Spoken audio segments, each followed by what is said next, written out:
자, 안녕하세요. 가공샐러드입니다. 일단은 어제 제가 그 오리엔테이션을 하나 들으셨을 거고, 제가 생각하기에 오리엔테이션 하나 들으셨을 거고, 그리고 교육행정학 첫 번째 강의를 들으셨을 거예요. 어떠셨는지 모르겠는데, 교육행정학이라는 게 굉장히 요즘에 그냥 많이 출제가 되고 있는 영역이기도 하고, 그럼에도 불구하고 교육행정학 분량이 굉장히 방대하고, 이 교육학 가르치시는 분들이 행정학과 행정법을 잘 모르시기 때문에 어, 좀 대충 그냥 날림으로 이렇게 넘어가시는 경우가 굉장히 많이 있거든요. 그렇다 보니까 어, 이 부분을 좀 스탠드얼론 과목이기도 하고 해서 제가 앞으로 좀 배치를 했습니다. 그게 여러분이 이제 어렵다고 느끼시는 분들은 또 어려울 수 있는데 제가 상세하게 설명을 해드리고 있으니까 제 설명을 잘 따라오시면서 핵심 키워드를 쏙쏙 뽑아서 여러분이 이제 따로 노트 정리를 좀 하신다거나 아니면 암기용 노트를 따로 만드신다거나 이렇게 하시면 그 교육행정학을 정복하시는데 큰 도움이 되리라고 생각을 합니다. 물론 이제 제 전공이 교육행정학은 아닌데 저는 평가 전공인데 교육행정학도 뭐 상당히 잘 알고 있는 편이라서 다른 사람과는 좀 차별되는 강의를 해드릴 수 있지 않나 이렇게 생각을 하고 있어요. 자, 아무튼 그렇고요. 자, 그리고 이제 제가 어제 말씀드렸던 내용 중에 하나인데 여러분 공부를 하실 때 제가 어떻게 하라고 말씀드렸어요. 일단은 여러분 논술 쓰는 거에 대해서 굉장히 관심이 많으실 텐데 그 관심은 지금 잠시 접어두셔도 좋습니다. 지금 한다고 해서 늘어나는 게 아니에요. 왜냐면 알아야 쓰죠. 알아야 쓰는데 지금까지 이제 뭐 공부를 몇 년 해보신 분들도 있을 것 같기는 한데 사실 여러분이 알고 있는 것이 좀 피상적으로 알고 있을 확률이 좀 있어요. 없지 않아 있습니다. 그렇기 때문에 피상적으로 알고 있기 때문에 그냥 어떤 암기하고 있는 내용만을 토해낼 수 있고 이렇게 시줄과 날줄처럼 요즘에 점점 이게 시줄과 날줄처럼 엮어서 그러니까 두 가지 복합적인 영역을 엮어서 물어보는 경우가 많죠. 그리고 실제 적용을 했을 때 어떻게 적용할 수 있느냐라는 그 물음을 많이 던집니다.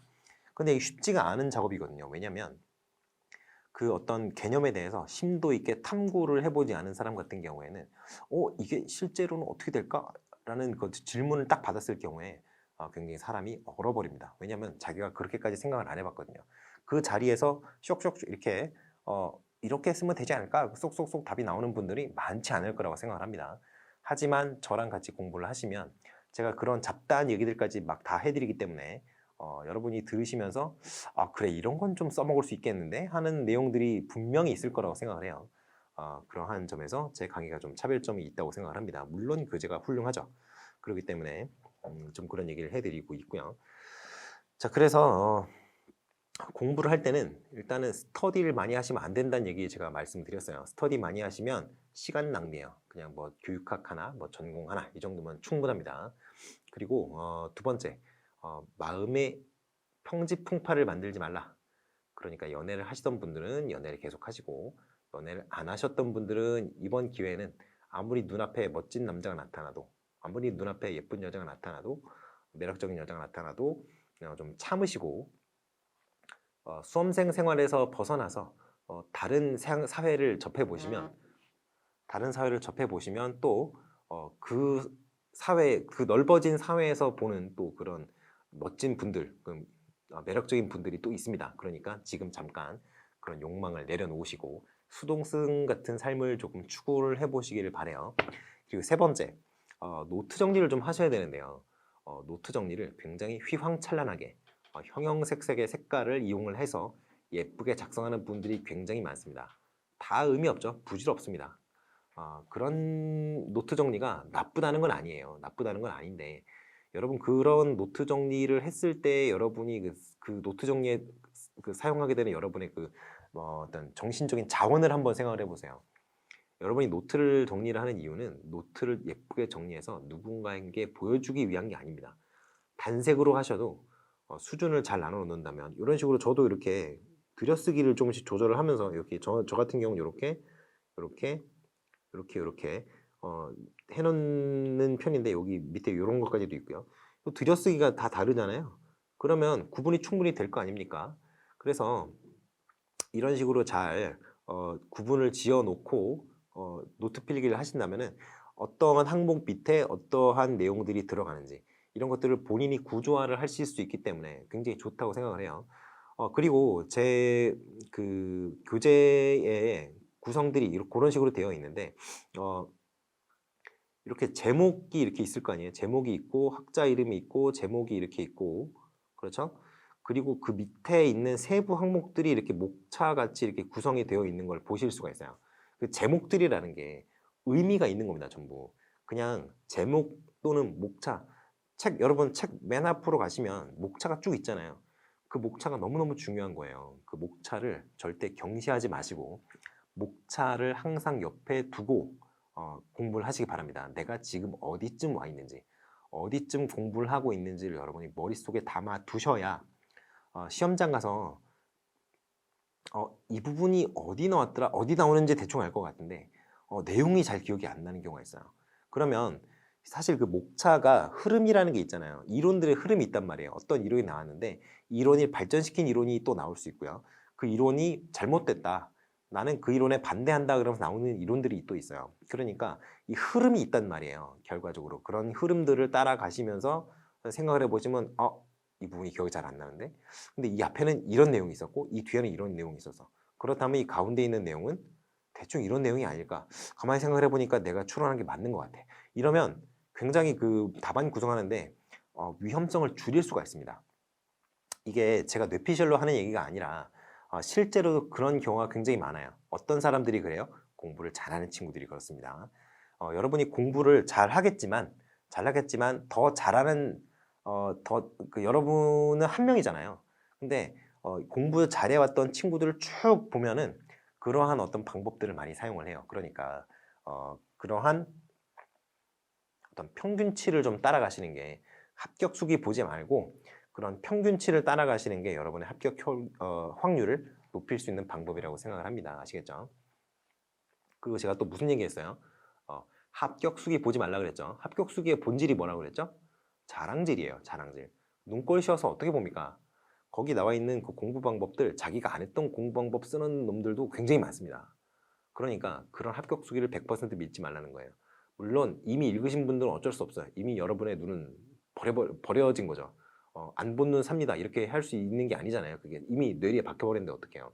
그런데 그런 어떤 비전문가가 하는 얘기를 그냥 고지고대로 받아들이지 마시고 그냥 꾸준히 저를 따라서 학습을 하시되 문제는 학습 시간을 확보하는 게 중요하다. 이런 말씀을 다시 한번 드려요. 자, 이제 겟젤스와 구바가 나오는데요. 이 겟젤스와 구바의 모형이 그 몇 개가 있어요. 겟젤스가 많이 했죠. 겟젤스가 많이 했고요. 구바 뭐랑 같이 하다가 이제 텔렌이라는 사람이랑도 같이 합니다. 그래서 이 겟젤스 모형들이 여러 가지가 있는데 사실은 역할인성 상호작용 모형이 좀 출제될 가능성이 있고요. 나온다면 사회 과정 모형 정도도 나올 수 있어요. 그런데 겟젤스와 텔렌의 수정 모형 같은 경우에는 좀 복잡하죠. 그러니까 이거가 나올 경우에는 요 개별적인 거를 물어본다기보다는 인류학적, 조직 풍토적, 생물학적 차원이 이 사회 과정 모형에 추가가 되었다. 이거는 그대로 있잖아요. 제도, 역할, 역할기대, 개인, 인성, 욕구, 성향 이게 그대로 있잖아요. 제도, 역할, 역할기대, 개인, 인성, 욕구 그대로 있잖아요. 거기에 인류학적 차원, 조직 풍토 차원, 생물학적 차원이 이렇게 끼어 들어왔다. 이렇게 생각하시면 될 것 같아요. 그래서 합리성, 뭐 소속감, 입체감, 일체감 이런 것들을 이제 느낄 수 있다. 그런 걸 느낄 수 있다는 게 아니라 그런 합리성, 소속감, 일체감을 형성을 하고 그러한 형성된 어떤 그 감정들을 바탕으로 해서 사회적 행동이 이루어진다. 이게 바로 겟젤스와 텔렌의 수정 모형의 어떤 그 묘지고요. 사회과정 모형은 그거보다 전에 발표된 거기 때문에 사회체제랑 사회적 행동 간에 이러한 그 요소들이 서로 상호작용을 해서 결과적으로 사회적 행동이 산출이 된다. 이런 내용이에요. 역할인성 상호작용 모형 여기 이 점선이 여기가 있네요. 이러면 안 되는데 여기 점선이 이렇게 있어요. 그래서 역할이 더 중요하냐 아니면 그 개인의 어떤 성격적 측면이라든가 뭐 개인의 가치관이라든가 이런 개인의 특성에 관련된 것들이 더 중요하냐. 그래서 역할을 더 강조하는 것은 군대 조직 같은 거가 있겠죠. 일단은 죽을 수도 있지만 앞으로 가라 하고 명령을 내리면 전투 시에 그러면 상관의 명령에 따라서 뭐 돌진을 해야 되겠죠. 그 일반 병사 같은 경우에는. 그래서 역할이 굉장히 중요하다. 역할만 있는 건 아니죠, 사실. 군대도 사람 사는 조직이기 때문에 그 당장 전투 상황이 아니라면은 뭐 당연히 이제 개인의 취미라든가 이런 것들을 좀 보장해 주는 그런 측면이 있기 때문에 역할도 있고, 그리고 이제 인성적인 측면 요 일부지만 있습니다. 학교 조직 같은 경우에는 반반이죠. 왜냐면 여러분들이 학교에 가서 상대하는 사람이 주로 누구예요? 주로 학생들이잖아요. 그러다 보니까 학생들과 어떤 인화적인 어떤 교류를 할 수밖에 없죠. 그런 측면에서 인성적인 측면이 좀 중요한 거고요. 반면에 학교가 관료제적 특성도 있습니다. 그렇기 때문에 이렇게 절반 정도 되는 그런 특성이 있다라고 얘기를 할 수 있을 것 같아요. 예술가야말로 그냥 인성적인 측면이 굉장히 많죠. 왜냐면 예술가는 감성이잖아요. 감성이 이제 살아나야 되기 때문에 인성적인 요인이 훨씬 더 강력하게 영향을 미친다라고 할 수 있습니다. 하지만 이런 게 왜 있어요? 예술가도 사람이니까 국가에서 정해놓은 법률의 테두리 안에서 활동을 해야겠죠. 옛날에 조영남 씨 같은 경우에 막 다른 사람 뭐 이렇게 그걸 표절을 했다 이런 시비가 걸려가지고 굉장히 큰 곤욕을 치르신 적도 있잖아요. 그 결과가 어떻게 됐는지는 저는 거기까지는 잘 모릅니다만, 아무튼 그러한 어떤 예술가 조직 같은 경우에는 아무튼 그 예술가 본인도 개인으로서 어떤 사회 국가의 어떤 법의 테두리 안에 있어야 되기 때문에 그러한 측면에서는 이런 역할에 대한 그런 요구가 있다라고 얘기를 할 수 있을 것 같습니다. 자, 그렇게 하고 넘어갈 수 있고요. 자, 다원적 이론 같은 경우에는 이제 여러 가지 요인들이 복합적으로 동시적으로 작용을 한다라는 것이 이제 골자인 이론들이에요. 그래서 해석적 관점, 급진적 관점 이렇게 있는데요. 해석적 관점 같은 경우에는 사실 좌편형이냐 우편형이냐 이런 정치적인 요소와 관련이 없이 좀 질적 연구 방법을 활용해서 여러 가지 그 질적 연구라는 것들이 있잖아요. 예를 들어서 이제 뭐 참여 관찰법이라든가 이런 것들 있죠. 그런 그런 것들에서 하는 것처럼 어떠한 상황을 그 수치적인 해석이 아니라 그 어떤 연구자의 어떤 직관을 통해서 얻어낸 여러 가지 그 해석이 더 중요한 게 아니냐라고 하는 것이 이제 해석적 관점이에요. 근데 급진적 관점 같은 경우에는 해석적 관점보다는 좀 더 객관적인 걸 좋아해요. 그래서 그 수치를 좀 좋아하죠. 그래서 비합리적이고 특수한 측면, 그리고 주변적이고 소외된 측면에 초점을 맞춥니다. 왜냐하면 객관적인 탐구를 추구한다고 했잖아요. 객관적인 탐구를 추구하기 때문에 이런 측면이 왜 나오느냐, 이렇게 나오는 게 말이 안 되는데? 라고 생각하면서 그런 부분이 왜 나오는지 그런 데에 좀 초점을 맞추는 그런 관점이라고 할 수 있겠어요. 그래서 급진적 관점 같은 경우에는 사람을 굉장히 적극적인 행위자로 이제 간주를 합니다. 그래서 지식 같은 경우에 이제 뭐 지식이 이제 권력의 신여 뭐 이런 얘기를 하잖아요. 그런 관점이 이제 급진적 관점이에요. 그래서 종류가 뭐가 있느냐 하면은 포스트 모더니즘, 뭐 소서사 중요하는 그런 거죠. 비판 이론으로 이제 허위 의식을 파헤치고 인간 소외 현상이라든가 이런 것들이 왜 일어나는지에 대해서 좀 연구를 하는 그런 측면이 있는 거죠. 그래서 이런 것들이 이제 급진적 관점의 한 종류다라고 할 수 있겠는데요. 사실은 포스트 모더니즘은 제가 이제 아는 사람 중에 철학자가 하나 있는데요. 어, 본인이 왜 철학을 했는지 굉장히 후회를 하는 그런 철학자가 하나 있는데 그런 얘기를 하더라고요. 포스트 모더니즘은 상한 떡밥이라서 지금은 포스트 모더니즘을 사실은 철학계에서는 그렇게 큰 의미가 있는 그런 어떤 시대 사조는 아니다라고 얘기를 하더라고요.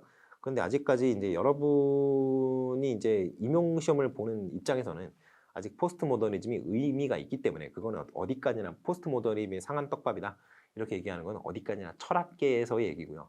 임용고시에서는 아직까지 의미가 있습니다. 그러니까 포스트 모더니즘 이런 거를 좀 잘 보시는 게 좋아요.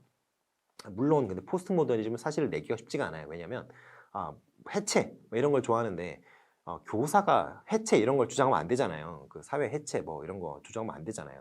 그리고 교사가 원하는 게 뭐예요? 학생들을 그 조직 우리 사회에 잘 어울리는 그 우리 사회와 잘 협응하는 사람으로 길러내서 학교 바깥으로 배출하는 게 목표인데 맨날 막 뭐 사회를 해체하라, 뭐 조직을 해체하라, 뭐 이런 식으로 국가 필요 없다 이런 반달리즘은 아니고 뭐 그 무정부주의 이런 거 주장하는 사람을 이제 만들어내기 원하는 포스트 모더니즘을 주제로 내기는 쉽지가 않을 것 같은 생각이 좀 있어요. 물론 이제 반면교사 같이 이제 포스트 모더니즘과 비교해서 모더니즘 어떤 장점을 기술하시오 뭐 이런 식으로 나올 수는 있을 법합니다만 약간 그런 스타일의 문제는 옛날 스타일이니까 약간 그런 식으로 문제 나오는 건 확률이 좀 떨어지기는 하죠. 아무튼 이제까지 얘기했던 게 이제 조직론의 개론적인 얘기고요. 이제 강론입니다. 강론은 정말 여러분이 그냥 생자로 암기하셔야 되는 내용들이 굉장히 많아요. 그러니까 여기 부분이 약간 고통스러울 수 있습니다. 아시겠죠? 자, 그렇지만 여러분이 또 피해갈 수 없는 부분이 강론이기도 합니다. 그래서 제가 아까 노트 필기를 잘 하라고 하셨죠? 노트 필기를 모든 내용을 쓰는 게 노트 필기가 아닌 거 여러분들도 아시죠?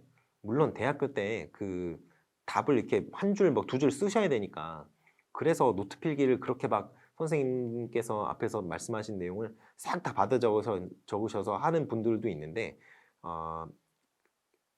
여러분이 암기의 양을 줄여야 됩니다. 결과적으로는 마지막 날 전날에 그 시험 보는 전날에 한 번 쭉 풀스코어 넘어갈 수 있을 정도로 양을 압축을 시켜야 돼요. 그 내용을 다 볼 수가 없습니다. 제 책 같은 경우에 뭐 1300페이지가 넘어가는데 어떻게 하루에 다 봐요? 못 보죠. 그러니까 여러분이 중요한 내용만 딱 압축해가지고 내가 짧은 시간 안에 훑을 수 있도록 그냥 키워드만 봐도 내용이 다 생각이 나니까 그 정도 공부를 하시면 1년 정도 공부를 하시면 키워드만 봐도 무슨 내용인지 대충 다 생각이 납니다. 그러니까 그 정도만 하고 가실 수 있도록 노트 정리를 하라는 거예요. 압축하고 또 압축을 해서 굉장히 컴팩트하게 노트 자료를 만드셔야 돼요. 아시겠죠? 노트 자료는 손으로 써보시는 게 조금 더 좋은 것 같습니다. 프린트 하시는 것보다. 자, 아무튼 이제 강론을 들어가야 돼요. 강론. 자, 강론을 들어가 봅시다. 조직의 원리, 뭐 계층의 원리, 기능적 분업의 원리 뭐 이런 게 있는데요. 그냥 읽어보세요. 이거는 조정의 원리, 뭐 적도 집권의 원리, 통솔 범위의 원리, 병령 통일의 원리 이런 거 있는데요. 여러분 제가 말했죠. 요것들 중요하다고 요 타이틀들 그 소제목들 중요하다고 그래서 조직 썼으면 1번 뭐 조직의 원리 그 다음에 1 계층의 원리 2 기능적 분업 이런 식으로 이렇게 수준을 나눠 가지고 그 목차의 들여쓰기 수준을 나눠 가지고 잘 필기해 놓으시면 제일 앞에 있는 게 제일 위에 있는 상위 항목이잖아요. 그러니까 이 항목에는 이런 내용들이 세부적으로 들어가 있었지 머릿속에 딱 구조화가 되는 겁니다. 이게 시각적으로 굉장히 중요해요. 자, 제일 먼저 위에 있는 게 이렇게 있고요. 이렇게 있고요. 그 다음에 이렇게 있고 이렇게 있고 이렇게 있고 또 여기 이렇게 있고 여기 이렇게 있고 여기 밑에 또 이렇게 있고 그러면 누가 봐도 이렇게 나뉘어지는 게 눈에 보이잖아요. 이렇게. 그러니까 이게 굉장히 중요합니다. 시각적으로 내가 그 수형도라고 그래서 트리 다이어그램이라고 그러잖아요. 그 트리 다이어그램을 그리듯이 개념들을 그렇게 배치를 하는 겁니다. 그게 머릿속에 딱 어딘가에 저장이 되어 있어요. 열심히 보다 보면. 그러면 그 트리를 이렇게 따라가는 겁니다. 따라가다 보면은 여러분이 원하시는 그런 정보를 찾아갈 수 있는 그런 아주 훌륭한 지도가 될 수 있어요. 그러니까 이런 식으로 구성을 하시는 게 굉장히 좋다.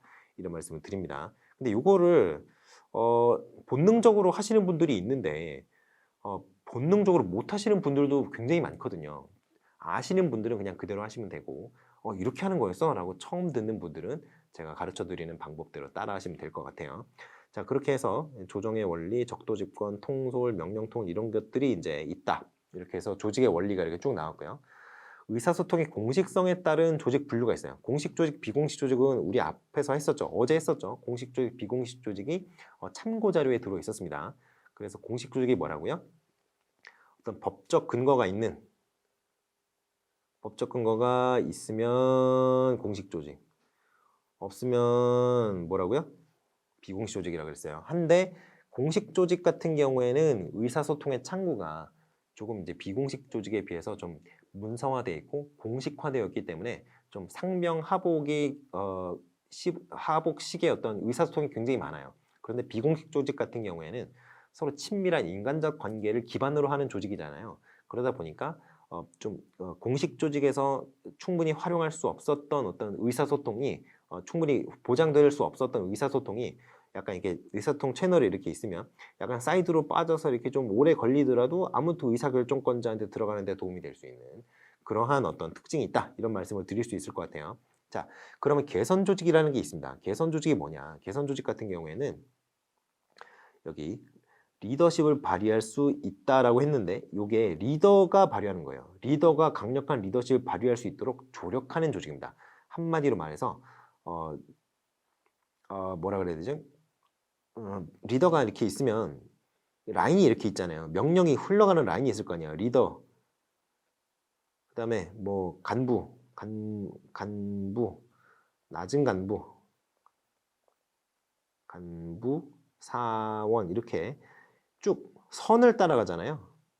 계통이 있는 선이라는 거죠. 그러니까 굉장히 공식 조직의 어떤 일반적인 구조가 바로 개선 조직이라고 생각하시면 됩니다. 아시겠죠? 그러니까 개선이라고 하는 거예요. 그래서 그 계통을 따라서 명령이 이루어지고 그런 명령을 받은 사람을 명령 수행만 하면 되니까요. 그래서 이 업무가 굉장히 효율적으로 진행이 될 수 있죠. 하지만 이게 이런 것만 있으면 조금 여러 가지 이제 좀 한계가 있죠. 왜냐하면 의사결정권자가 신이 아니니까 전지전능한 신이라면 괜찮은데 전지전능한 신이 아니죠. 그러니까 한계가 있습니다. 어떤 한계예요? 부하의 경험과 능력을 충분히 활용할 수 없다. 모든 걸 리더할 수 있는 건 아니니까요. 그래서 경직성에 초래될 수 있다. 이런 위험이 있다는 겁니다. 그런데 그런 걸 좀 도와줄 그런 어떤 한계를 극복할 수 있는 그런 조직들이 여러 가지가 있어요. 일단은 참모 조직이 있습니다. 막료 조직이라고도 하는데요. 개선 조직이 어떤 중앙 집권화된 그 굉장히 효율적으로 명령을 하다라는 데 특화되어 있는 조직이라고 한다면은 리더가 모든 걸 할 수 있는 게 아니잖아요. 그러니까 리더가 의사결정을 하는데 옆에서 조언을 줄 수 있는 조직이 있습니다. 그게 사실 조언을 주는 게 뭐예요? 참모 역할이 리더의 어떤 보조를 하는 게 참모잖아요. 그러니까 참모 같은 역할을 한다 그래서 참모 조직이라고 하는 거예요. 그래서 간접적으로 기여를 합니다. 간접적으로. 그런데 참모들이 그 어떤 그 의사결정을 할 수 있어요? 의사결정을 할 수 있는 능력은 없어요. 그 공식적으로 말이에요. 물론 사람이니까 의사결정을 하겠죠. 나는 오늘 김치찌개를 먹을 거야. 나는 오늘 제육볶음을 먹을 거야. 의사결정 하죠. 근데 그게 아니라 조직에 관련된 의사결정을 할 수 있나요? 할 수 없죠. 왜냐하면 리더가 결정을 하는 거지 참모 결정하는 게 아니에요. 그래서 참모 조직은 의사결정을 할 수는 없으나 의사결정에 좀 강력한 영향을 미칠 수 있는 그런 조언을 할 수 있는 조직이라고 생각하시면 됩니다. 그래서 장점, 단점이 있으니까 이거는 꼭 읽어보시고요. 위원회 조직이라고 커미티 오거니제이션이라는 게 있습니다. 위원회 조직 같은 경우에는 이제까지 제가 얘기했던 게 단독 리더를 얘기를 했어요. 단독 리더. 그런데 단독 리더가 좀 제한되니까 위원회에서 결정하는 경우도 있어요. 그러한 어떤 과두제 같은 형태를 보이는 조직이 있건데요. 그래서 예를 들어 그 옛날에 우리 그 화백회의 막 이런 거 있잖아요. 신라의 화백회의 막 이런 거. 그 보면은 모든 그 사람들이 모여서 만장일치로 막 의견 결정하고 이러죠. 그런 것이 바로 위원회 조직과 같은 형태와 위원회 조직과 굉장히 유사한 형태라고 보시면 됩니다. 아시겠죠? 그러니까 장점과 단점이 있어요. 그래서 장점 같은 경우에는 위원회가 한 명이 아니기 때문에 그 위원회를 구성하고 있는 여러 위원들의 경험이 다 다를 거 아니에요. 그러니까 그 경험들을 의사결정에 굉장히 반영을 잘할 수 있는. 왜냐하면 의사결정권이 이 사람도 이 사람도 이 사람도 다 동일하니까. 그 사람들이 어떻게 합의를 하느냐에 따라서 의사결정이 이루어지는 거기 때문에 여러 경험을 살릴 수 있다. 그리고 그런 위원회 정도에 들어갈 정도면 이미 경륜이 상당하신 분이겠죠. 그러니까 이런 위원회 조직 같은 경우에 그러한 어떤 특성이 있다. 이런 얘기를 할 수 있어요. 그리고 일단 결정을 한 명만 하는 게 아니잖아요. 결정권이 한 명한테 집중되어 있는 게 아니기 때문에 그 사람이 예를 들어서 그 전날 술을 잔뜩 먹었다. 아니면 그 전날 와이프랑 싸웠다. 그 남편이랑 싸웠다. 이런 경우에 굉장히 기분이 안 좋은 상태에서 의사결정을 하면 의사결정을 실수를 할 수 있잖아요. 근데 그렇지 않은 좀 객관적인 어떤 포지션을 유지할 수 있는 사람이 더 많으면 이 한 사람의 의사결정이 좀 잘못되었다고 하더라도 그걸 좀 보정할 수 있는 그런 기회를 얻을 수 있겠죠. 그런 장점이 있어요. 다수이기 때문에 장점인 거예요. 다수이기 때문에 단점도 있어요. 왜냐하면 한 사람이 의사결정을 할 때는 의사결정만 딱 하면 오케이 그렇게 하세요 이렇게 하면은 쭉쭉쭉쭉 명령해야 돼서 굉장히 빠르게 신속하게 의사결정이 이루어지고 그 이후에 의사결정이 이루어지는 거는 이제 이미 끝났다고 보고 의사결정이 빠르게 안 이루어질 수 있지만 아무튼 의사결정이 한번 이루어지면 한 명이 리더인 경우에는 명령을 하다가 명령 실행하면 되기 때문에 명령을 수행만 하면 되기 때문에 어떤 의사결정이 실제 적용되는 데까지 필요한 시간이 굉장히 짧습니다. 그런데 이 위원회 조직 같은 경우에는 일단 의사결정을 하는데 시간이 너무 많이 들어요. 왜냐면 네가 맞네 내가 맞네 막 이러면서 서로 막 싸운단 말이에요. 그러니까 의사결정이 굉장히 지연될 수 있습니다. 그리고 위원회를 구성하는 사람이 그 위원회만 하지 않는 경우도 많이 있잖아요. 왜냐면 위원회를 그렇게 의사결정을 하는 위원회를 구성할 정도면 높으신 분들이 많죠. 그런 분들은 공사다망합니다. 그런데 정족수의 뭐 3분의 2 이상이 출석을 해야 되며 출석한 사람의 뭐 절반 이상이 뭐 동의해야 된다 뭐 이런 식으로 막 국회에서 뭐 법 만들 때 뭐 그런 것도 국회에서 동의를 획득할 때 뭐 그런 거 많이 있죠. 그런 것들 생각을 해보시면 일단 사람들이 나와야 뭔가 결정을 할 텐데 정족수가 7인이라고 해보세요. 근데 3인밖에 안 나왔어요. 어떤 방법을 쓰더라도 좀 의사결정을 했을 때 나중에 의사결정이 번복되거나 이런 확률이 높을 거 아니에요. 그러니까 이런 경우에는 아마 3명만 출석하면 아마 대부분 그냥 안 돼, 그냥 다음 기회로 이런 식으로 넘어가는 경우가 많아요. 소환이 안 되니까 출석을 안 하니까 의사결정이 안 이루어지는 거죠. 그러한 어려움이 있을 수 있고요. 그리고 회의가 한 번만 하고 끝나는 게 아니죠. 높으신 분들은 좀 절차를 좋아하시기 때문에 회의가 이렇게 우리가 모여야 되는 거에 대해서 이제 회의를 다 끝냈어. 그러면 언제 모일까에 대한 회의를 합시다. 언제 모여서 밥을 뭘 먹을지에 대해서 회의를 합시다. 이렇게 회의가 정말 많을 수 있어요. 그러니까 별로 안 좋다는 거죠. 그리고 이제 위원회 같은 경우에는 여러 사람의 이해관계가 결부되어 있기 때문에 좋아, 우리는 이만큼 양보할게. 당신네들도 이만큼 양보하세요. 이렇게 해가지고 서로 그냥 타협한 정도가 될 확률이 굉장히 높습니다. 자, 그럼 조직의 유형을 한번 볼까요? 이 파슨스의 사회적 기능 유형이라는 건데요. 이거는 좀 중요합니다. 생산 조직이 있고요. 정치적 목표 지향 조직이라는 게 있고 통합 조직, 유형 유지 조직이라는 게 있어요. 자, 여기 이렇게 되어 있는데요.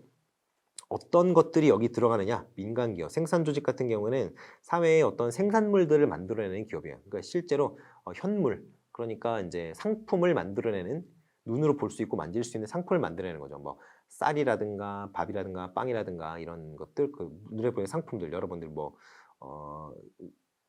제가 얼마 전에 산 게 이제 얼마 전에 산 게 키보드를 하나 샀는데요.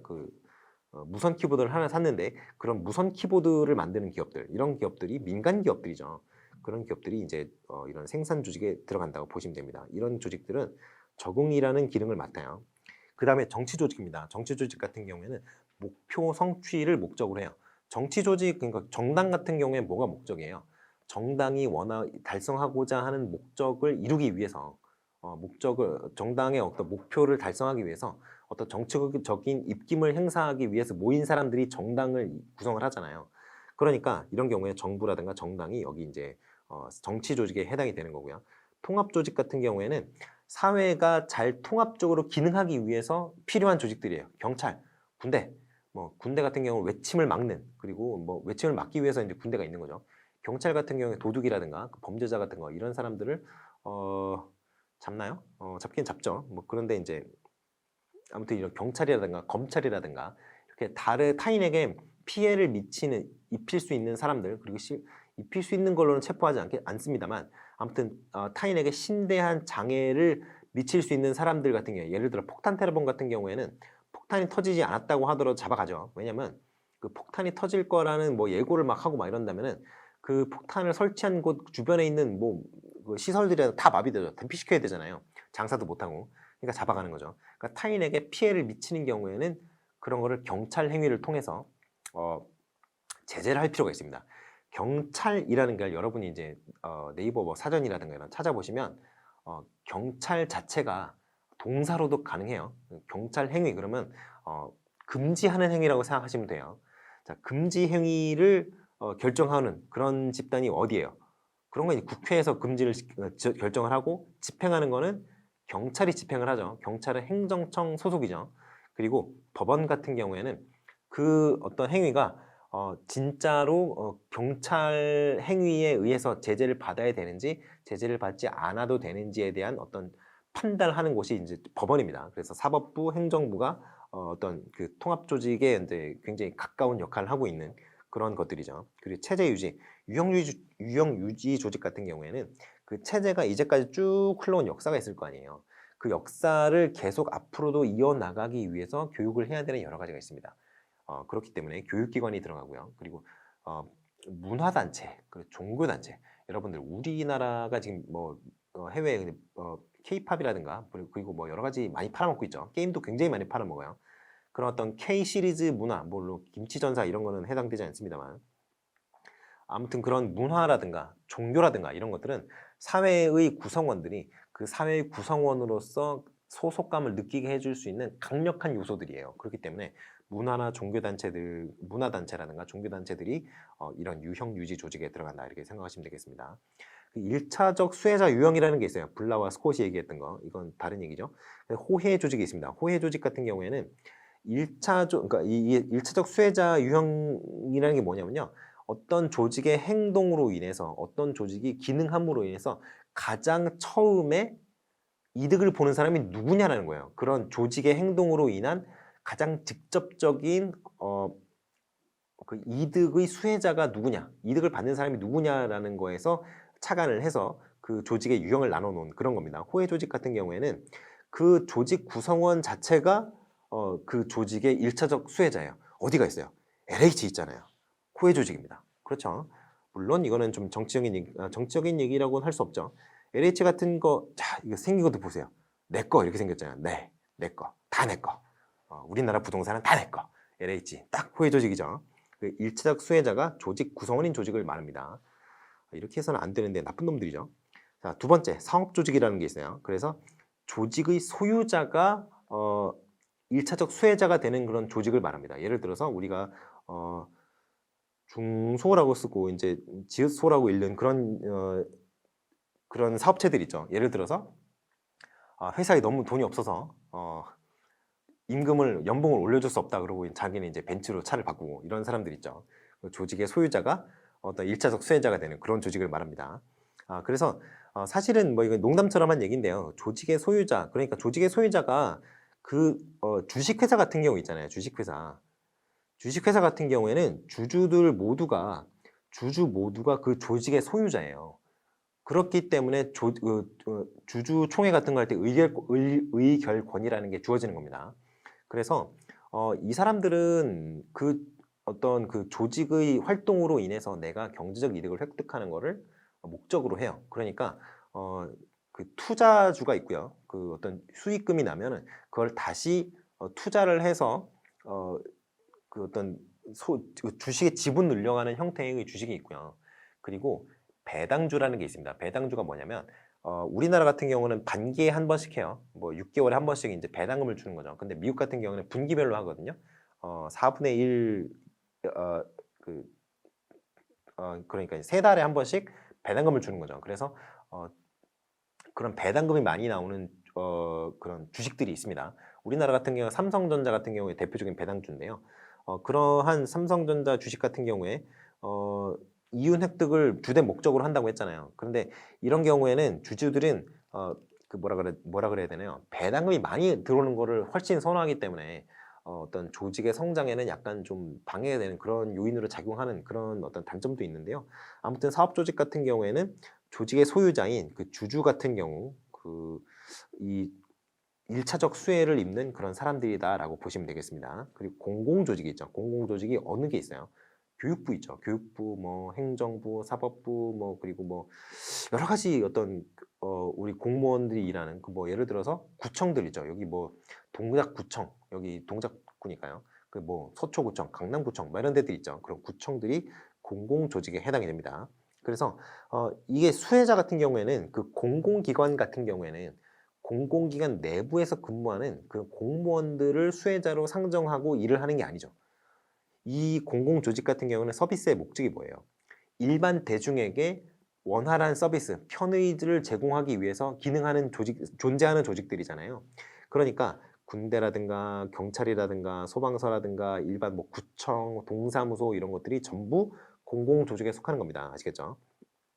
그리고 봉사조직이라고 있어요. 봉사조직. 봉사하는 조직이에요. 이거는 실제로는 봉사를 무료로 하는 건 아닙니다. 그런데 이때의 봉사는 우리가 봉사활동할 때 그 봉사가 아니고요. 다른 사람들의 어떤 편의를 위해서 어떤 서비스를 제공하는 그러한 조직들이 다 봉사조직에 들어가요. 어디에 들어가요? 그러면 학교가 들어갈 수 있죠.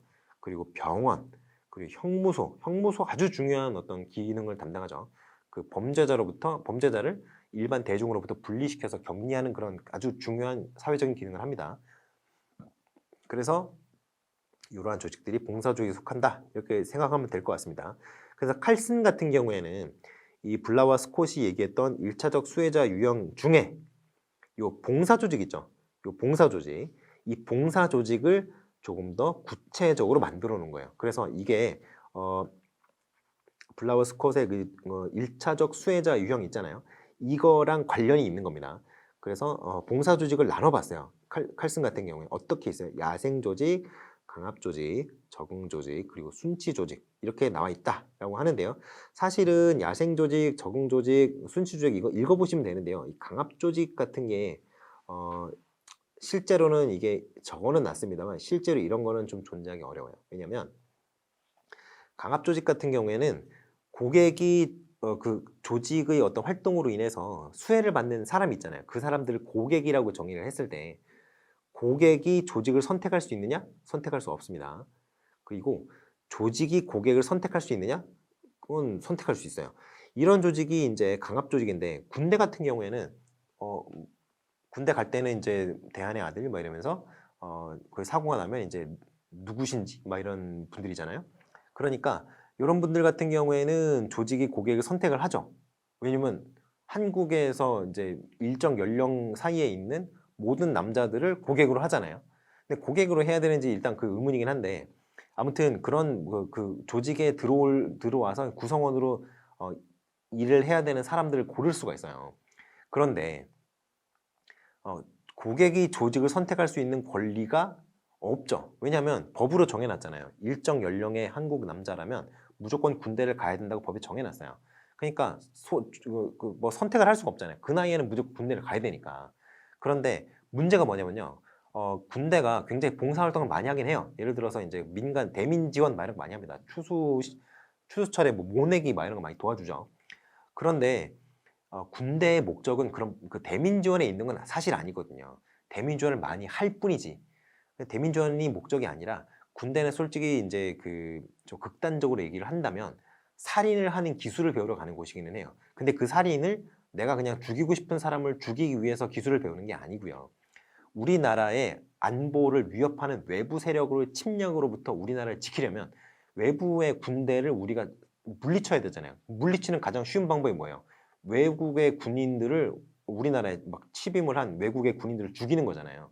그렇기 때문에 그러한 목적에서 어떤 살인의 기술이라든가 어떤 전투 기술이라든가 이런 것들을 배우는 것 뿐이지 사람을 죽이는 거를 잘하기 위해서 이게 1차적인 목적은 아니거든요. 아무튼 뭐 군대에 대해서 얘기를 계속 하자면 너무 얘기가 길어질 것 같으니까 여기서 정도 접고 그래서 아무튼 군대의 목적은 봉사에 있는 게 아닙니다. 그렇기 때문에 이 강압 조직이라고 하기에는 좀 애매한 구석이 있는 거예요. 아시겠죠? 그래서 이렇게 봉사 조직을 칼슨에 따라 나누면은 이렇게 4가지로 나눌 수 있다. 이런 식으로 말씀을 드릴 수 있을 것 같아요. 자, 에치오니의 수능 조직이라고 하는 게 있습니다. 에치오니의 수능 조직은 그렇게까지 막 엄청 중요한 내용은 아니에요. 그래서 그냥 쭉 읽어보시면 되는데요. 일단은 이 2가지 조건에 의해서 조직을 나눠놨습니다. 그래서 리더가 부하에 대해서 어떻게 권력을 행사를 하느냐 1번 조건이고요. 그리고 2번 조건이 있습니다. 부하 직원이 조직에 얼만큼 참여를 하느냐에 따라서 이렇게 나누는 거예요. 그래서 권력이 이렇게 쭉쭉 있고요. 밑에 이제 표가 있습니다. 이 표를 보시는 게 더 빠르겠죠. 그래서 이거는 행사 권력이 리더가 구성원에게 권력을 행사를 하겠죠.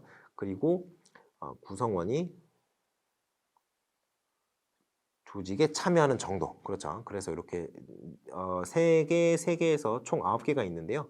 이렇게 강제적 조직, 공리적 조직, 규범적 조직이 다른 조직과 확연하게 구별되는 특징이 있으니 이 3가지를 위주로 좀 잘 보시기 바랍니다. 아시겠죠?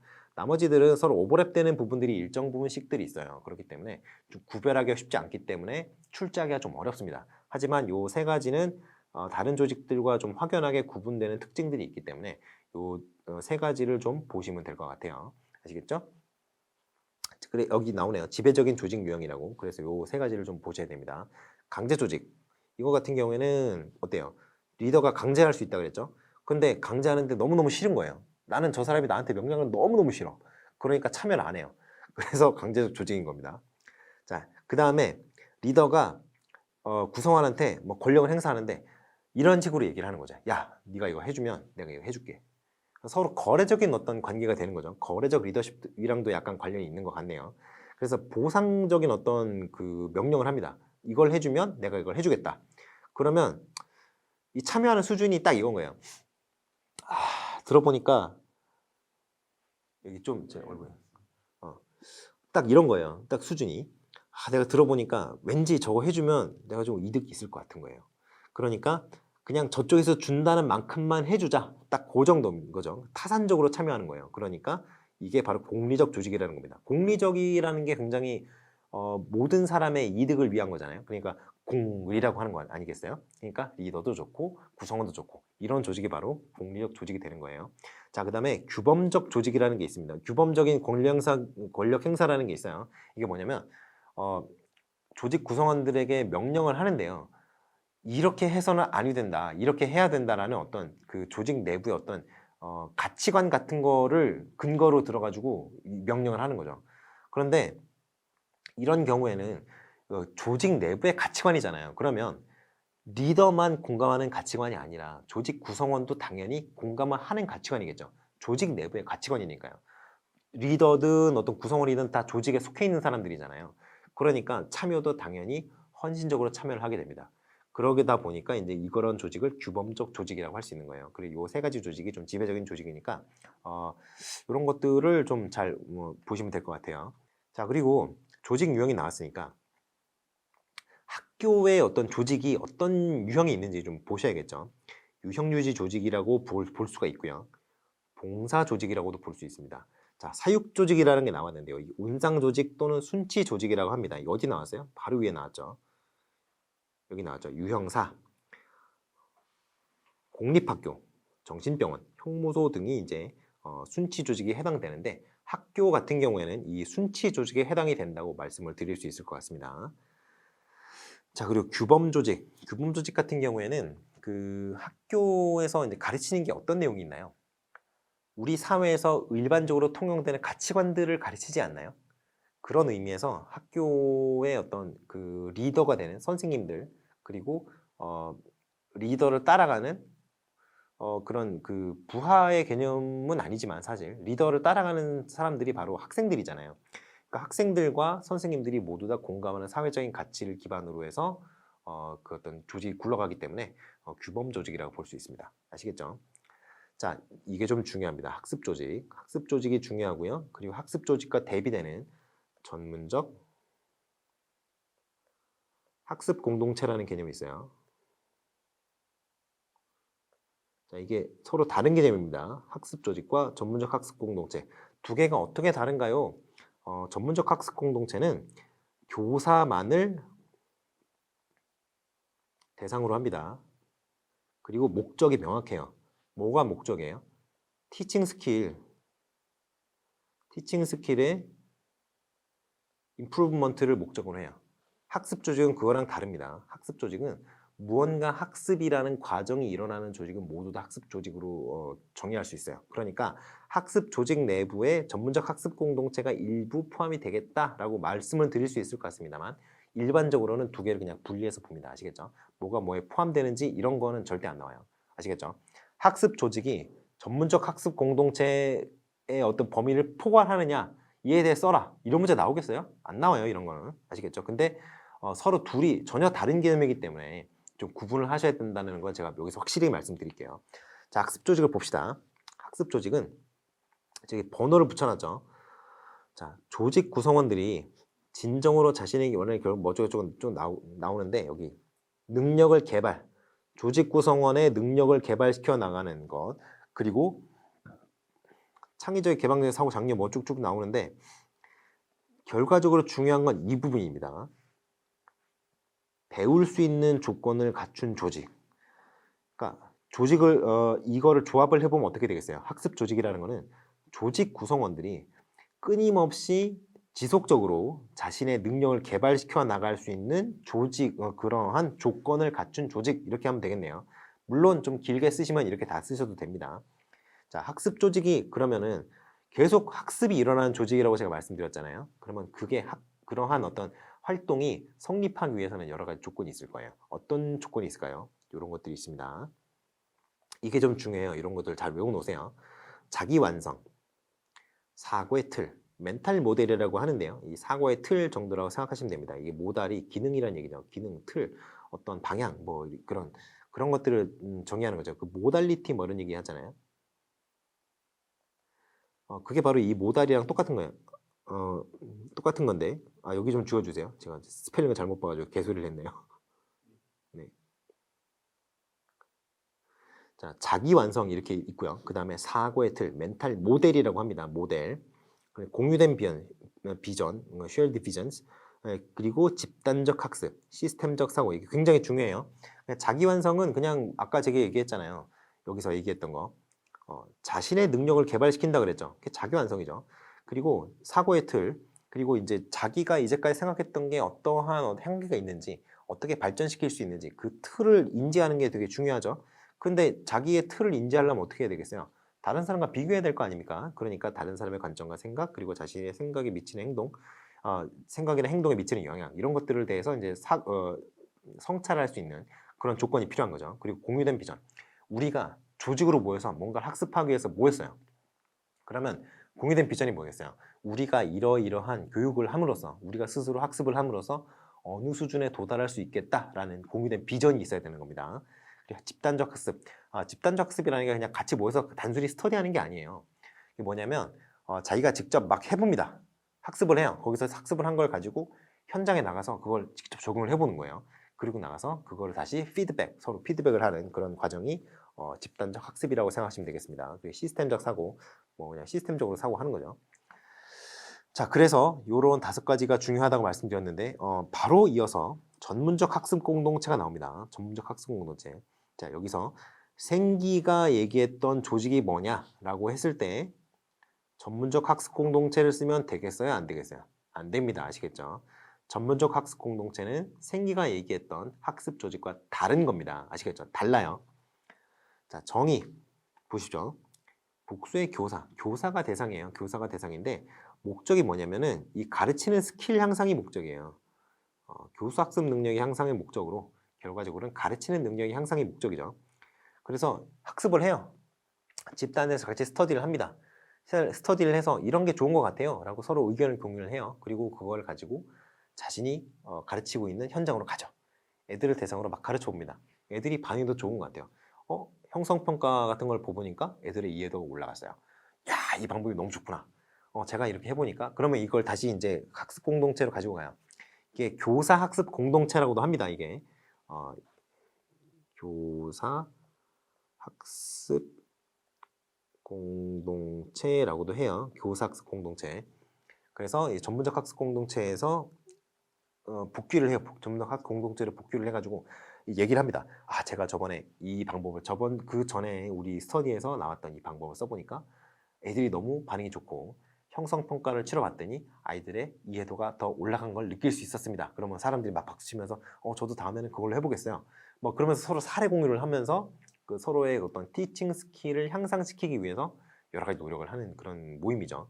그래서 전문적 학습 공동체 같은 경우에는 있으면 좋아요, 학교에. 왜냐면 이게 교과별로 모여서도 할 수 있는데 교과를 통합적으로 그냥 요즘 통합 교과들 많잖아요. 선생님들 같은 경우에는 일단 가르치는 어떤 그 방향 같은 게 일단 교육학 다 같이 들으시죠.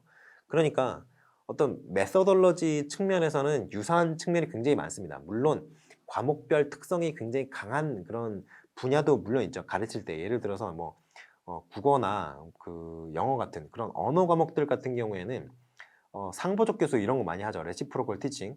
그런 경우에는 읽기 수업을 목적으로 하는 거기 때문에 수학 과목이라든가 과학 과목이라든가 이런 거에 적용하기 어려운 부분들이 일부 있어요. 하지만 예를 들어서 뭐 암기를 좀 더 잘 시키는 방법이라든가 그 암기라는 거는 그 어떤 교수 학습의 어떤 기본이니까요. 암기가 되어야 학습이 가능한 거 아니겠어요? 그러니까 그 암기를 아이들에게 좀 더 잘 시키는 방법이라든가 아이들의 집중력을 좀 유지시키는 방법, 아이들의 주의를 획득하는 방법이라든가 여러 가지 그 미세먼지 팁 같은 것들이 굉장히 많이 여기저기 널려 있죠. 그런 것들을 잘 모아서 어떤 패키지화해서 그 가르치는 어떤 스킬들을 패키지화하면은 굉장히 여러 가지 효과를 볼 수 있습니다. 그래서 이런 것들을 인제 그 가르치는 스킬을 도모하는 그런 스킬의 어떤 향상을 도모하는 집단이 교사 학습 공동체 또는 전문적 학습 공동체다. 이렇게 얘기할 수 있습니다. 그래서 특성이 여러 가지가 있는데 드포와 이커가 얘기한 게 있고요. 여기 보시면 호드가 얘기한 게 있습니다. 근데 이게 개수가 달라요, 개수가. 보시면 여기 전문적 학습 공동체 뭐 3가지 핵심 아이디어와 그 아이디어를 구성하기 위한 6가지 특징을 제시한다 이렇게 돼 있잖아요. 그런데 보시면 이게 개수가 달라요. 여긴 5개잖아요. 근데 여긴 6개란 말이에요. 그러면 뭘 외워야 되나요? 이렇게 물어보실 수 있죠. 둘 다 외우셔야 됩니다. 둘 다 외우셔야 되는데 제가 조금 더 강조를 하고 싶은 부분은 드포와 이커예요. 이거를 물어볼 확률이 조금 더 높습니다. 왜냐면 이게 좀 더 일반적이에요.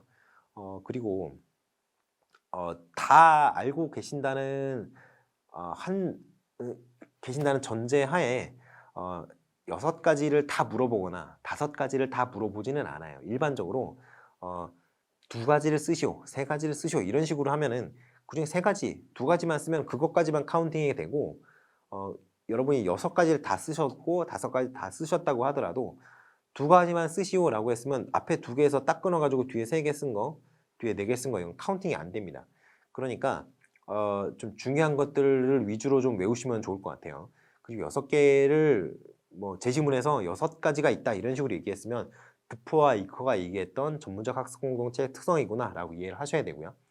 5가지가 있다 라고 얘기를 했으면 호드가 얘기했던 전문적 학습 공동체의 특성이구나 이런 식으로 여러분이 바로바로 인출을 하실 수가 있어야 돼요. 아시겠죠? 근데 사실 이쪽 팀이랑 호드가 얘기했던 거랑 그렇게까지 엄청 큰 차이가 있는 건 아니에요. 그러니까 뭐 대체로 비슷합니다. 그래서 모든 학생들의 이제 학습이 뭐 잘 이루어져야 되고 협력적이어야 되고요. 결과가 무조건 나와야 되고요. 왜냐면 거기서 스터니에서 아무리 백날 토론을 해봐야 뭐예요. 실제로 아이들의 학습 능력, 아이들의 어떤 뭐라 그래야 되나요? 그 성취도 이런 것들이 향상이 눈에 보여야 그게 의미가 있는 거 아니에요. 그러니까 결과를 굉장히 중요시할 수밖에 없어요. 그래서 이게 세 가지 핵심 아이디어고요. 이 3가지 핵심 아이디어를 구현하기 위해서 특징으로 가지고 있는 것들이 이겁니다. 뭐 공유된 미션, 비전, 가치 뭐 이런 건 뭐 비슷하죠. 이거 똑같죠. 그리고 협력적인 팀 구성. 이게 이 호드에는 없는 부분인데요. 협력적인 팀 구성 뭐 이런 것도 있고요. 집합적 탐구 같이 모여서 한다는 거죠. 여기서 집합적 창의성 이게 같이 모여서 한다 이겁니다. 그리고 이제 실천 지향 및 실험 이거가 아까 제가 얘기했던 거 아이들의 성취도를 올려야 되니까요. 이런 것들이 있고 지속적으로 개선하고 결과를 지향한다 이런 것들이 뭐 되겠어요. 여기도 비슷합니다. 뭐 같이 공유 비전 뭐 공유하고요. 그 공유된 리더십 이거는 사실 그 집합적 탐구랑 협력적 팀 구성 이거랑 어떻게 보면 연관이 된다라고 할 수 있을 것 같아요. 그런데 이제 뭐 좀 짬뽕이 되어 있는 거죠. 그래서 대충 보면은 특징이 뭔가 나올 것 같아요. 왜냐면 일단은 아이들의 성취도를 향상을 시켜야 되는 어떤 실질적인 효과가 있어야 될 거 아니에요. 그런 효과가 있어야 되고요. 두 번째는 공동체로 모여서 하는 거니까 우리가 티칭 스킬을 더 향상시키자는 목적이 있으니까 목적이 뭐 있어야 될 것 같고 그리고 모여서 하니까 당연히 협력적이어야 될 거 아니겠어요? 나 혼자 뭐 그런 어떤 정말 대단한 어떤 정말 효과가 좋은 그런 스킬을 알고 있고 다른 사람들한테 공유를 안 하면 어떻게 되겠어요? 그럼 왜 모여서 합니까? 그렇잖아요. 그러한 어떤 3가지 특징들이라든가 뭐 이런 것들 그리고 뭐 추가적으로 얘기를 한다면 뭐 계속 이제 지속적으로 학습을 하되 뭐 공유를 한다든가 이런 것들도 특징이 있을 수 있겠네요. 그리고 물론 이런 것들이 어떤 지원을 받을 수 있는 환경에서 이루어진다면 더할 나위가 없겠죠. 그러니까 그러한 어떤 특성들이 있으면 특성들을 이제 전문적 학습 공동체의 어떤 기본적인 특성이라고 생각하시면 될 것 같아요. 자, 그러면 학교 조직이라는 게 나왔습니다. 이제까지는 주로 일반적인 조직이 학교 내부에서 어떻게 드러날 것인가라는 거에 좀 초점을 맞추고 얘기를 했었잖아요. 조직론 강론에서. 근데 학교 조직만이 갖고 있는 특성들이 또 여러 가지가 있습니다. 그걸 한번 살펴볼게요. 일단은 전문적 관료제라는 게 있어요.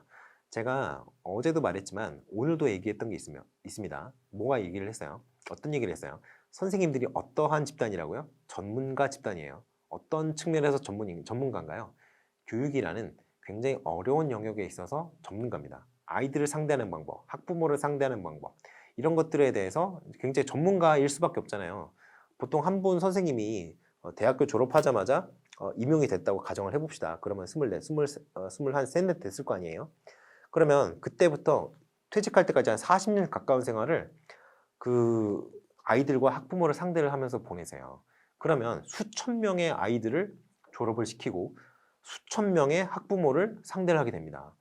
이게 전문가가 아니고 누가 전문가겠어요. 그렇게 많은 사람들을 서비스하면 그 서비스를 하는 과정에서 그렇게 많은 사람들을 만나는 사람들이 쉽지가 않아요. 물론 콜센터 직원분들도 굉장히 많은 사람들과 접촉을 합니다만 그분들은 장기적으로 어떤 그 관계를 맺지 않잖아요. 그러니까 그런 측면에서는 좀 다르다고 할 수 있겠죠. 그래서 전문적인 특성을 갖고 있는 그런 사람들이에요. 전문가로서의 특징을 갖고 있어요. 그렇기 때문에 전문가기 때문에 다른 사람으로부터의 어떤 터치를 잘 받지 않습니다. 다른 사람으로 터치를 받지 않는데 근데 학교에 있잖아요. 학교에는 계서제 구조가 확보가 되어 있죠. 교장, 교감, 밑에 평교사들. 그렇게 관료제적 특성을 가지고 있는 조직 내부에 있기 때문에 관료제적인 특성에서 벗어날 수는 없어요. 이 두 가지 특징이 다 있는 것이 바로 전문적 관료제라고 하는 겁니다. 그러한 특징들이 있다는 것을 염두에 두시고 이제 전문적 관료제로서의 어떤 특징을 조금 알아보도록 하겠어요. 자, 그러면 어떠한 특징이 있다라고 얘기를 하냐면 비드웰 같은 학자가 이런 얘기를 합니다. 일단은 뭐 여기 쭉쭉 이렇게 나오는데요. 이거 쭉쭉 읽어보시고요. 그리고 이 부분이 중요합니다. 교무 분장, 계층화, 그리고 교사 자격증 제도, 분업과 전문화, 그리고 연공설 중심의 승진 제도. 사실 이거는 조금 어폐가 있습니다만 우리나라 현실에서는 왜냐면 우리나라 같은 경우에 승진을 하려면 연구 수업을 하든가요. 체육 선생님들 같은 경우는 대회 내보내서 대회에서 수상하면은 이제 실적이 쌓이죠. 그 포인트를 조금씩 모아가지고 이제 교육감 그 시험을 교육감이래. 그 장학사 시험을 치르시고요. 그리고 이제 교감 시험을 보시고 그리고 교감 나오시고 막 이렇게 하는 거죠. 자, 그래서 뭐 여러 가지 특징이 있는데 학교 조직 같은 경우에 이러한 그 특징들이 바로 그 일반적인 어떤 그 관료제 조직의 특성이 학교에서 나타날 때의 모습이라고 할 수 있어요. 이런 것들이 분업과 전문화, 계층화, 경력의 중시 이런 것들은 일반적인 어떤 관료제 조직에서도 나타나는 것들이죠. 근데 학교 조직은 좀 다르단 말이에요. 학교 조직은. 그래서 어떤 부분에서 다른지 한번 얘기를 해봅시다. 자, 보시면 표준화가 어렵다. 일반적으로. 왜냐면 가르치는 건데 가르치는 게 상황이 얼마나 다양해요. 그러니까 어떤 표준화된 스탠다드가 마련되기가 좀 어려운 측면이 있죠. 그리고 이 목표가 모호할 뿐더러 어떤 그 교육이라는 행위에 의한 결과를 평가하는데 단순히 시험만으로 평가할 수 없잖아요. 사실. 물론 그게 가장 간편하기는 해요. 가장 간편하긴 하지. 누구나 다 압니다. 그런데 결과만으로 평가할 수 있어요. 예를 들어서 어떤 애가 서울대를 갔어요. 공부를 너무너무 잘하는 애예요. 그래서 과학고를 가서 서울대를 갔는데 된 게 국제 사기꾼이 됐어요. 이런 사람이면 어떻게 되겠어요? 공부를 잘하는 게 아무 의미가 없잖아요. 그렇게 나쁜 사람이 되는 게 중요한 게 아닌데 그렇게 나쁜 사람이 됐다면 공부 잘하는 게 중요한 게 아닌데 그렇기 때문에 단순히 시험만 잘 보고 공부를 잘했던 애들이 무조건 최고는 아니라는 겁니다. 물론 공부를 잘했던 애들이 일반적으로 도덕적인 관념이 높을 확률도 높기는 해요. 그렇지만 그런 사람들이 사고를 치면 한번 그 공부 잘하고 능력이 좋았던 사람들이 사고를 치면 일반적으로 소소하게 좀 그 사회에 해악을 미쳤던 그런 사람들보다는 수십 배, 수백 배, 수천 배 피해를 미치죠. 이게 어떤 것이 더 피해를 많이 미치는지는 사실은 우리가 평가할 수 없죠. 그렇기 때문에 우리가 어떤 교육의 어떤 결과물을 평가할 때 어떤 계량화하기가 쉽지 않다는 겁니다. 평가 지표를 마련하기가 힘들어요. 그래서 그러한 점에서 어떤 질적 평가가 좀 되어야 되지 않겠느냐. 양적 평가가 좀 어렵다. 양적 평가가 된다는 것은 통계로 도입할 수 있다는 얘기고요. 통계로 도입할 수 있다는 것은 예측 가능하다는 얘기입니다. 아시겠죠? 그런데 그런 것들이 어렵다는 거예요. 그만큼 어렵다는 겁니다. 여러 가지 사람이라는 걸 그런 식으로 어떤 틀 안에 넣어서 재단하기가 쉽지 않다는 거예요. 아시겠죠?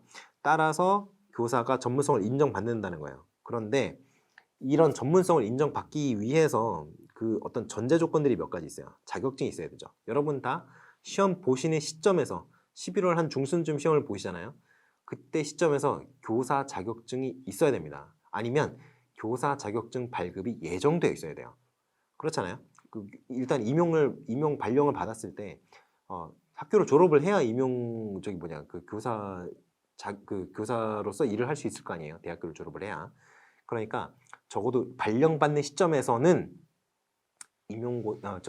교사 자격증이 있어야 된다는 얘기예요. 그리고 이 교사 자격증을 아무한테나 주는 게 아니죠.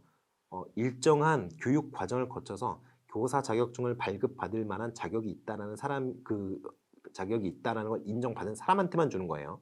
그렇기 때문에 사범대가 있는 거고요. 자, 그리고 표준화된 교육 과정과 교과서를 사용하고요. 그리고 교육 과정을 따르는지 확인하는 평가를 진행을 합니다. 왜냐하면 평가 문제를 여러분이 선생님 한 분이 낸다고 생각하실 수 있는데 보통 평가협의회에서 문제를 같이 만들죠. 같이 만들어서 이 문제는 안 됩니다. 빼세요. 이 문제 좋습니다. 이 문제는 오케이 하시죠.